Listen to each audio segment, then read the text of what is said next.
नमस्कार, माझ्या चॅनलमध्ये पुन्हा एकदा तुमचं मनापासून स्वागत। आज मी तुमच्यासाठी घेऊन आली आहे पापलेट फ्राय। सर्वात प्रथम ही पापलेट मी स्वच्छ पाण्याने धुवून घेतलेली आहे। त्यानंतर 2 चमचे मीठ लावलेलं आहे त्याला आणि पाव लिंबू म्हणजे 2 चमचे लिंबू रस आणि 2 चमचे आलं लसूण आणि 1 मिरची त्यात टाकली। आलं लसूण मिरची पेस्ट लावून ठेवले। आता आपण हे 15 मिनिटं साईडला ठेवू। 3 चमचा मसाला, मच्छी फ्रायसाठी हा असा मसाला मिळतो, कच्चा मसाला म्हणतात त्याला। 3 चमचे तांदळाचे पीठ आणि 2 चमचे रवा। आपण हे सर्व मिक्स करून घेऊ।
ते मी आता गॅस पेटवून एका पॅन मध्ये 4 चमचे तेल ओतलेलं आहे। तेल गरम झालेलं आहे। आता त्यात आपण मच्छी फ्राय करून घेऊ। किती छान मसाला लागलेला आहे पहा।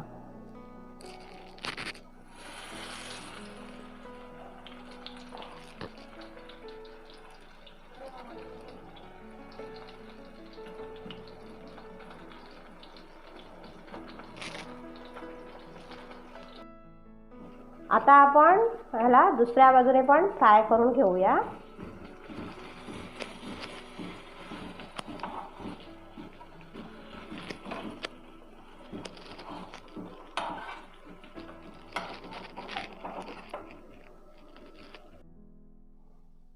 अशा प्रकारे दोन्ही फिश मी फ्राय करून घेतलेले आहे।